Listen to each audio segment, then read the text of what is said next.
Hello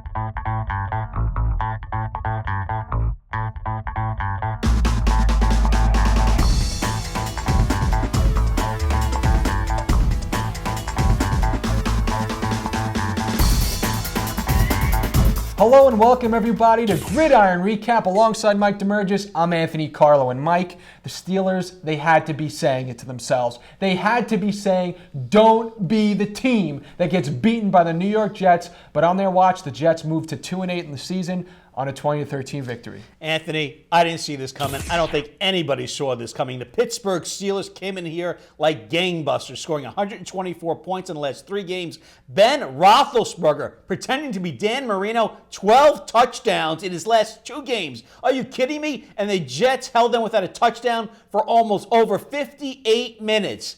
58 minutes. Rex Ryan defense going old school again. And you know who they have to thank for that? Jaquan Jarrett. 2 interceptions, a forced fumble, and a sack. He was a difference in the game. That's right. You know why, Mike, it was a difference? Because what happened is they gave the secondary a chance to make plays. The defensive pass rush was there. Ben Roethlisberger was under pressure constantly. He was throwing balls all over the place. Here comes Jaquan Jarrett out of the blue making catches. And there you go, the Jets win. They did a great job controlling the line of scrimmage. And Michael Vick kept this team in the game.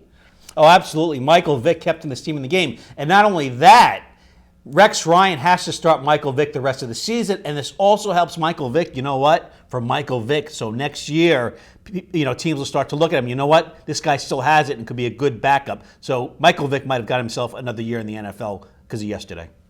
Absolutely. The New York Giants, on the other hand, a 38-17 loss to the Seattle Seahawks. And Mike, in this game, coming off of a loss to the Indianapolis Colts, in which their receivers couldn't catch the ball, we have Antrell Roll and JPP both questioning the sideline heart. Actually, the heart in general on this team. Where's the pulse? Where is the energy? Eli Manning says everybody will look for excuses when you're frustrated. All we got to do is win. And the Giants look like they could have won through the first half, but that was all she wrote after that. Giant fans, don't be disgusted. You know why? You got a great performance from your wide receivers, your young wide receivers, Preston Parker and Odell Beckham. Basically, he took Richard Sherman to school yesterday. He made him look like nothing. I can't even explain how much I agree with you. The best look to see was the look of disbelief on Richard Sherman's face when Carroll was telling him what went wrong. It was almost better than Apollo Creed's look of disbelief when Rocky got back up in the 14th round.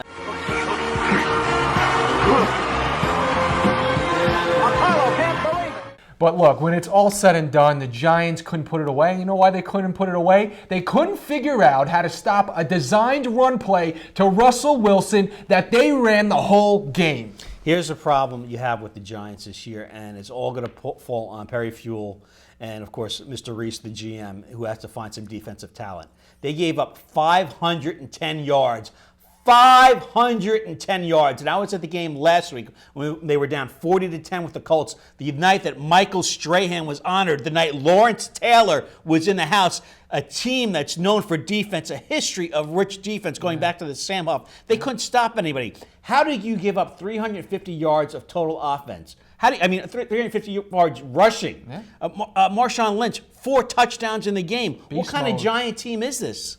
First time since 1978 that a team has yielded 350 yards rushing to another team. But I can't help but myself, I'm going to laugh at the fact that Fewell, the defensive coordinator, just continued to laugh at the Giants' inability to recognize this read option QB keeper after the fake handoff from Russell Wilson. Why laugh the first time, laugh the second time, maybe even the third time? But after that, I mean, do you really have to laugh every single time Russell Wilson makes you look like fools? Yeah, the Giants definitely did not have an answer for that read option play. Russell Wilson basically, rushed for over 100 yards, and the Giants didn't have an answer for it. The ends could not contain him. If I was a defensive coordinator, you know what? I would have just put a spy on Wilson, and that was it. That's the bottom line. They should have taken a chance, and they didn't. That's why the Giants are ranked 31st in the NFL in total defense. They can't stop anybody. They couldn't stop your grandmother. It's pathetic. There has to be wholesale changes in Giant land. That's right. The New York Giants really making things look bleak at this point, and with the loss. Bleak. Wait a minute. You want me to show you bleak? I'll show you bleak. Here. San Francisco, loss. Dallas, loss. At Jacksonville, win. At Tennessee, win. At Washington, home for Washington. We'll give them a win. At St. Louis, 6-8, home for Philly. What do you think? 6-10. I think you're getting a little more confidence with that No Shave November going on. That's what I think, but I can't help but agree with you. You know who's got it worse, though, than the Jets and the Giants? The Chicago Bears, baby. Oh, yeah. They are hideous. They are hideous, and don't be surprised. I'm not done talking yet. Don't be surprised if Rex Ryan gets fired, all right? Rex Ryan gets fired, ends up in Chicago. I mean, it could be after that embarrassing performance last night from the Bears. But for this edition of Gridiron Recap, for Mike Damergis, I'm Anthony Carlo. We'll see you next time. Welcome to New York, Michael Kadire, the New York Mets.